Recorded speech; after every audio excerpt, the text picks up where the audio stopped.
May handout po dito, Ate Lynn. So, basa ako. Okay, good afternoon, church. Welcome again sa ating Sunday school and still in Christology. And we're still continuing our topic on the doctrine of atonement. But before we continue, let's come to the Lord in prayer. Let's pray. Our most gracious and heavenly Father, we thank you for this day. Thank you for this afternoon, bringing us here together by your grace and mercy, Lord, to study once again about this foundational doctrine that is essential and central to our faith, Lord. Father, we pray that you again continue to illuminate our mind and open our minds, and as we study this topic, Lord, we pray that your Holy Spirit move in us and through us, Lord, as you continue to convict us, Lord, and enable us to learn. We thank you, Lord. We praise you in Jesus' name. Amen. So last week we looked at 6 incomplete but interwoven metaphors or theories about the atonement, and we studied among the 6 that the satisfaction theory is something that gets the most attention when it comes to the perspective of atonement, because the underlying principle that this theory is based is deeply rooted in the justice of God. So as we continue this glorious doctrine we continue to study, we must understand the significance of Christ's death as a substitution.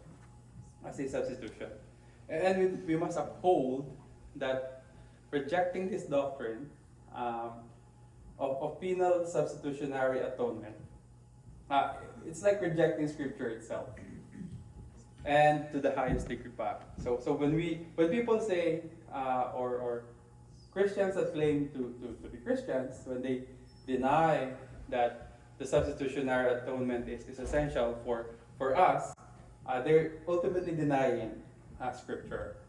And because this day and age, this doctrine or this penal substitutionary atonement, nakikita po nila to as offensive, they say it as barbaric, and sometimes, nga po sa day and age na to, it's called a cosmic child abuse, because they look at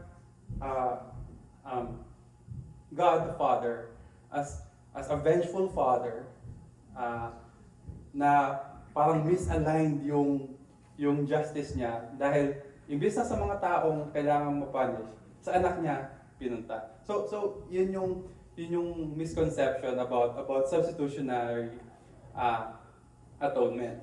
And just like doon sa book natin, may story si Dr. R.C. Sproul, doon daw sa homiletics class niya, pag parang hindi pinapansin nung professor nila, and he studied at a very liberal seminary, very liberal Bible school.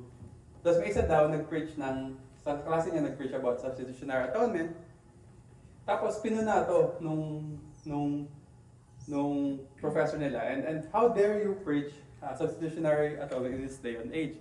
So si RC being a philosophy major, he interjected and countered, sabi, well, what's so controversial about it? It is a classical and foundational theory daw that is not obsolete or doesn't make obsolete, because that doctrine is essential for salvation.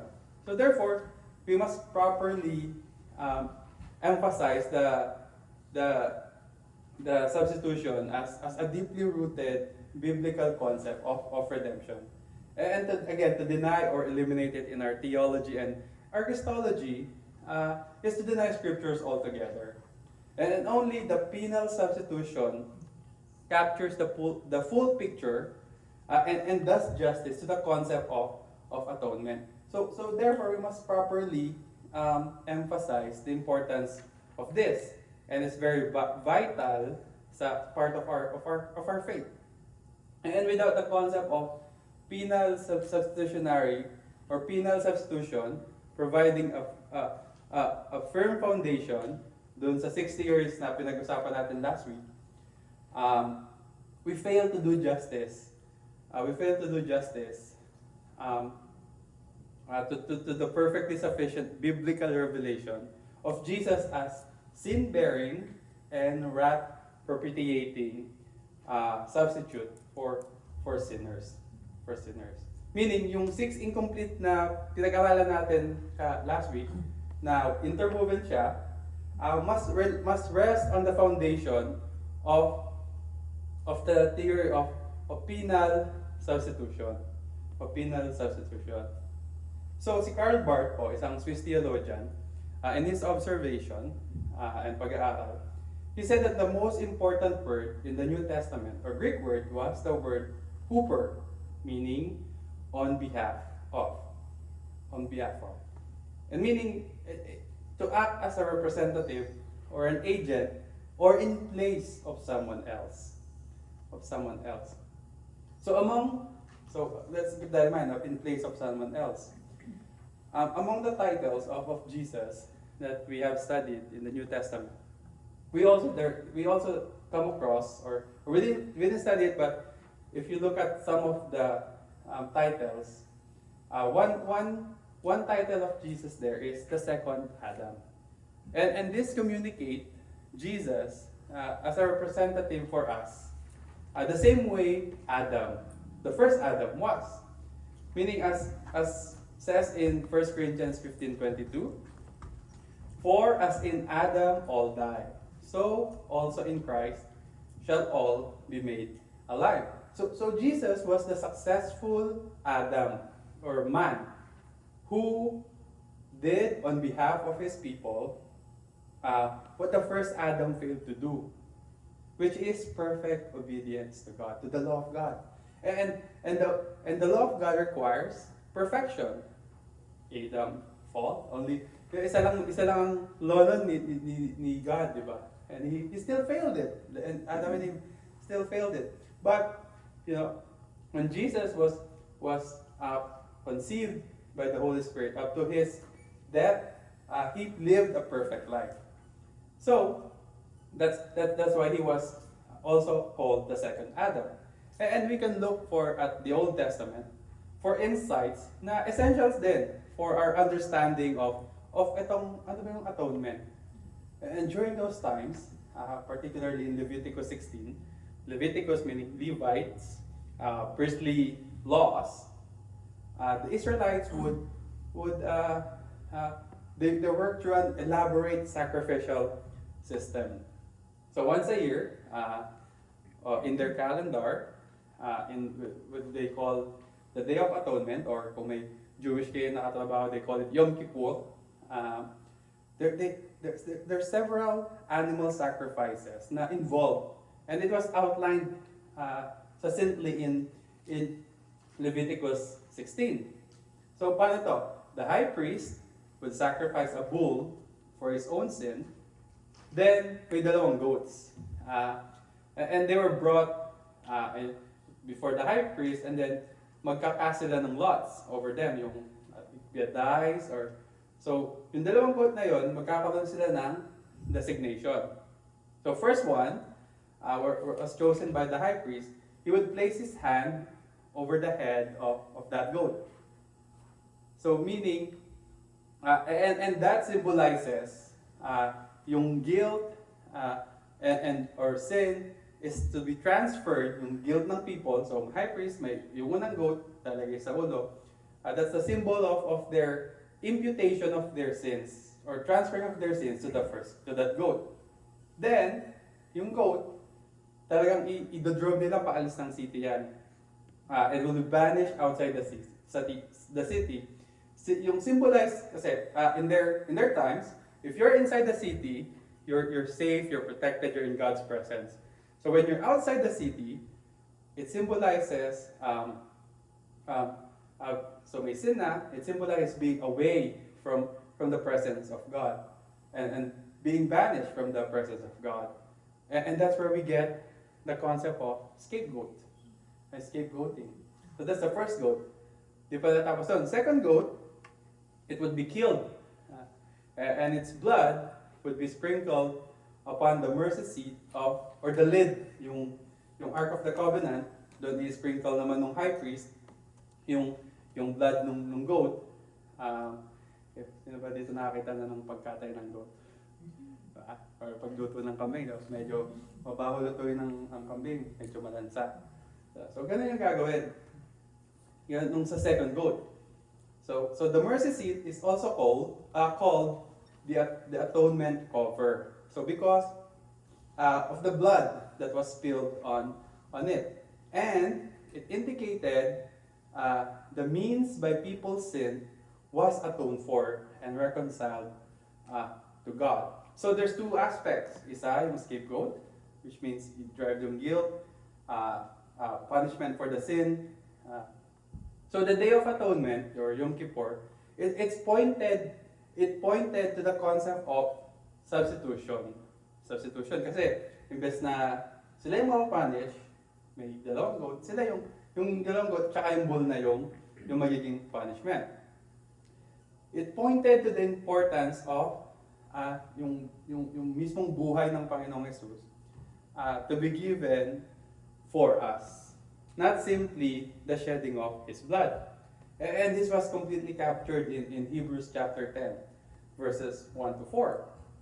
For since the law has but a shadow of the good things to come, instead of the true form of these realities, it can never, by the same sacrifices that are continually offered every year, speaking of Yom Kippur, make perfect those who draw near. Otherwise, would they not have ceased to be offered, since the worshippers, having once been cleansed, would no longer have any consciousness of sins? But in these sacrifices, there is a reminder of sins every year. For it is impossible for the blood of bulls and goats to take away sins. So in the Old Testament, shedding of blood means giving of life. It's giving of life. Because the punishment of sin is death. And that's the punishment of sin. So by doing animal sacrifices, symbolically they are propitiating God by a substitute for their sins. And there are people in the Old Testament who clearly understood this concept. They understood this concept that the animal sacrifice that they're doing is more than just a ritual, but it's pointing to something. It's pointing to the promise of authentic atonement in the eyes of the Old Testament people that is yet to come. Meaning, they were justified by believing in the promise of God. That those rituals are just shadows of a future reality, which is the sacrifice of Christ. So what then is the scripture talking about when it speaks about the two distinct aspects of this substitutionary action, namely expiation and propitiation. Propitiation. Expiation po, from the prefix ex, meaning from or out of, and the Latin verb piatio, meaning to appease or purify. So put them together means something has to come out of you to be purified, and that is guilt. That is guilt. So expiation is the removal of guilt from someone. Yun yung sa goat, na unang goat. And this is the horizontal aspect of atonement. Again, that's the picture of the scapegoat. And the concept of expiation is greatly captured in Psalm 103 verse 12. Psalm 103 verse 12. As far as the east is from the west, so far does He remove our transgressions from us. If you start traveling from here eastward, do you think matatapos mo yung east to west? Right? Kasi bilagang mundo, di ba? So walang hanggan yung pag-remove ng transgression, meaning sufficient yung pag-remove ng transgression ng Panginoon. And in reality, of course, our sins are not transferred to a scapegoat, but to Christ, who is the Lamb, who as the Lamb of God took our guilt upon himself. So expiation, he became the guilt bearer, the sin bearer, as the fulfillment of the suffering servant in Isaiah 53. So that's expiation. Propitiation, it involves the vertical aspect of atonement. Meaning, in the act of propitiation, God's righteous wrath is appeased and his justice is satisfied. So the moral obligation that we owe to God because of our sins is paid for, and is paid for by a substitute. So that's the picture of the second goal. You know, have you ever? But let me ask: have you ever encountered a skeptic or an atheist in some of maybe daily conversation? You know, when you answer one question about Christianity, there's always another question. There's always another one, and another one, and another one. Wala ka nakikipag-argue sa bata, no? Parang pag sinagot mo yung isang tanong, bakit ganito? Bakit naman ganito? So if you ask them, so usually, sabi ni RZ, the way he stopped this conversation, he would ask, what do you do with your guilt? What do you do with your guilt? So there's two mainly daw na nagiging response sa kanya. Either they stop questioning him or they go in denial mode. They go in denial mode. Which is sad. Yeah? No matter how much you bury your guilt, we are still guilty. And everyone is guilty before God. And we need both the vertical and the horizontal aspects of atonement. And without a substitute, there is no expiation and propitiation. Because we cannot pay our moral debt. Like yung sa example natin dun sa bata sa ice cream shop last week. Right? There is an absolute need for a substitute. And the sufficient substitute is Christ. So that, what do we do with our guilt? We look at the perfect sufficiency of the atonement. And the Bible explains the atonement in a covenantal structure in the Old Testament. So what is a covenant? A covenant is a formal, solemn, and binding agreement. A promise or contract between two or more parties. And it often pledges specific actions or restrictions sa isang covenant. Especially marriage. Marriage is a covenant. In this case, God set forth stipulations that His commandments were to be obeyed perfectly, to the T. But this covenant has two sanctions. Rewards for keeping it, and punishments for disobeying it, or violating it. So Scripture expresses this as blessing and curse. Blessing and curse. So it is perfectly outlined also in Deuteronomy chapter 28. So God carefully listed it, the blessings and the curses. So for example, in verses 3 to 6 of Deuteronomy 28, this is what the Lord said. Blessed shall you be in the city, and blessed shall you be in the field. Blessed shall be the fruit of your womb, and the fruit of your ground, and the fruit of your cattle, the increase of your herds, and the young of your flock. Blessed shall be your basket and your kneading bowl.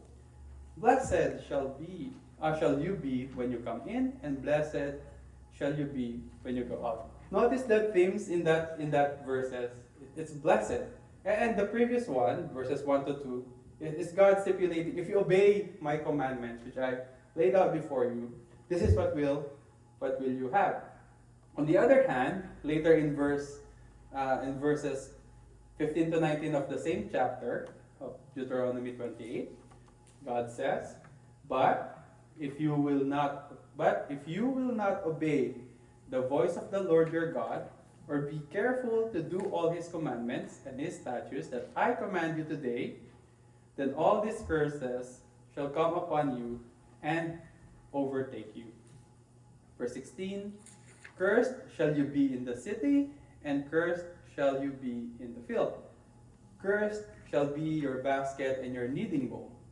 Cursed shall be the fruit of your womb, and the fruit of your ground. The increase of your herds and the young of your flock. Cursed shall you be when you come in, and cursed shall you be when you go out. Notice the night and day difference. In short, God's blessing is being in God's presence. And the curse is far as the curse is found away from God. To be cursed by God is to be cut off from His presence and blessing. So that's the picture in the Old Testament. And Jesus fulfilled the curse in a substitutionary way, which Paul laid out perfectly in Galatians chapter 3. Galatians chapter 3 verses 1 to 14. And by the way, Paul was rebuking the Christians in Galatia here. O foolish Galatians, who has bewitched you? It was before your eyes that Jesus Christ was publicly portrayed as crucified. Let me ask you only this: did you receive the Spirit by works, or by works of the law, or by hearing with faith? Are you so foolish? Having begun by the Spirit, are you now being perfected by the flesh? Did you suffer so many things in vain, if indeed it was in vain? Does he who supplies the Spirit to you and works miracles among you do so by works of the law, or by hearing with faith? Just as Abraham believed, and it was counted to him as righteousness. Know then that it is those of faith who are the sons of Abraham. And the scripture, foreseeing that God would justify the Gentiles by faith, preached the gospel beforehand to Abraham, saying, in you shall all the nations be blessed. So then, those who are of faith are blessed along with Abraham, the man of faith. For all who rely on the works of the law are under a curse. For it is written, cursed be everyone who does not abide by all things written in the book of law and do them. Now it is evident that no one is justified before God by the law, for the righteous shall live by faith. Verse 12, but the law is not of faith. Rather, the one who does them shall live by them. Christ redeemed us from the curse of the law by becoming a curse for us. There's the substitution. For it is written, cursed is everyone who is hanged on a tree, so that in Christ Jesus the blessing of Abraham might come to the Gentiles, so that we might receive the promised Spirit through faith. So again, Paul was so passionate here in defending justification by faith alone. And again, he was confronting the Galatian Christians for abandoning the gospel to follow Jewish legalism, meaning circumcision, keeping of Mosaic law, and the dietary laws and whatnot. So the core of the matter is that Christ has redeemed us from the curse of the law by becoming a curse for us. There's your substitutionary atonement. The price of sin is to experience the curse of God. Meaning, when Christ became a curse, he was delivered to the hand of the Gentiles, who were, to the eyes of the Jewish people, were unclean people. And Golgotha was technically outside of the city limits of Jerusalem. So meaning he was driven out of the city. Like what we see on the scapegoat, the picture of the scapegoat. And meaning Jesus died outside of the city. Then God plunged the whole world into darkness, indicating that the light of God's countenance was turned away. That's why we hear Jesus in one of his last words, Eloi, Eloi, lama sabachthani. My God, why have you forsaken me? He had to be forsaken because the penalty of sin is divine forsakenness. And Jesus was cut off the land of the living on our behalf so that we could not be, so that we would not be cut off. Would not be cut off. So that's our lesson on substitutionary atonement. So again, on your handout at the back, we have a study question. We have study questions at the back. So first one, what does the Greek word "huper" mean? See, on behalf of. Thank you. Good stuff. Number 2, which animal was used to symbolize the transfer of one sin to another on the day of atonement? Goat. Good.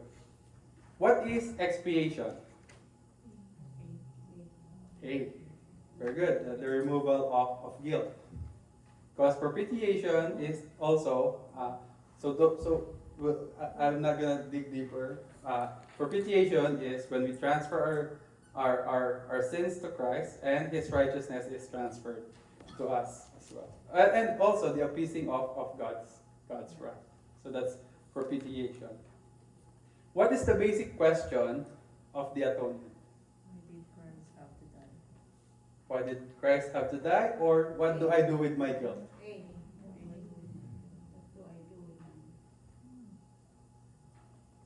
Any A? Any D? It's A point. What do I do with my guilt? What do I do with my guilt? Number 5, what is the covenant curse of sin? C. Being cut off from God. And lastly, what is the covenant blessing secured for us by Christ? By Christ's atonement. C. The presence of God. Being inside the city of God. Any questions po? Do you want to answer number 1 sa ating discussion question? What is so offensive about the atonement of Christ? We have 2 minutes. What is so offensive about the atonement of Christ?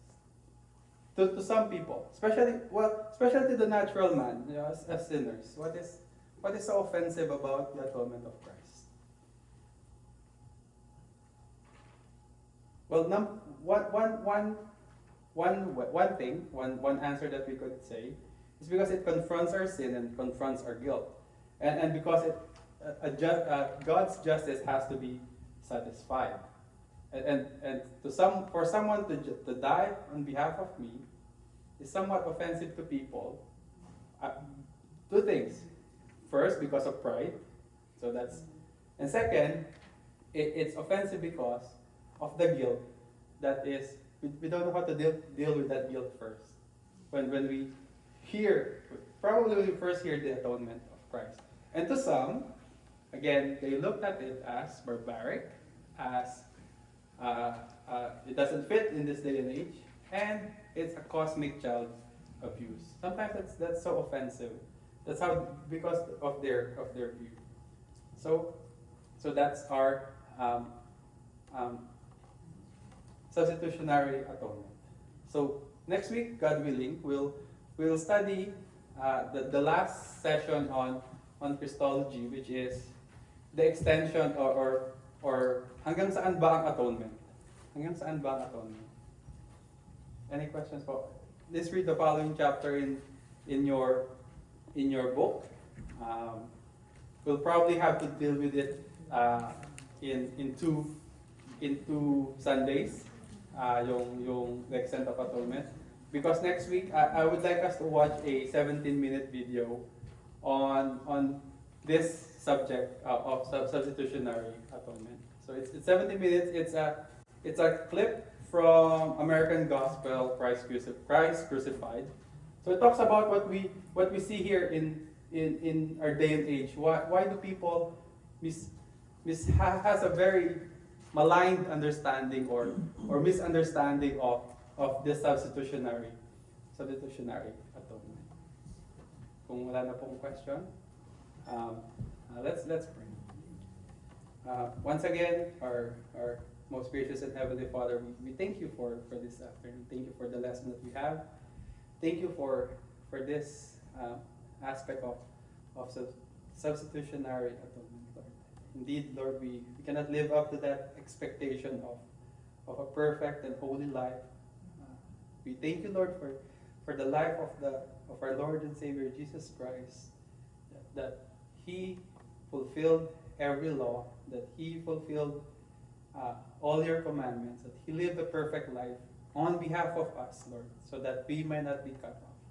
And thank you for paying the penalty that we cannot pay. Because of that, we have a promise that we will be in your presence, worshiping you in spirit and in truth, the Holy Triune God, with other believers who have put their trust in the Lord Jesus Christ. Again, Lord, we thank you for this wonderful doctrine that we cannot be grateful enough beyond words, Lord. Cannot be. Thank you for this lesson. Indeed, someone on behalf of us has sufficiently satisfied your divine justice and wrath, so that we may enter into your kingdom. Father, as we continue to worship you this afternoon, Lord, guide our hearts, guide our minds to the message that is to be preached, to the singing and to the fellowship and to the prayer for one another. Lord, we pray for other members and other attendees of this church that is going here. We pray for their safety. We pray for their guidance as well. We thank you. We praise you. We bring you back all the glory. This we pray in Jesus' name. Amen.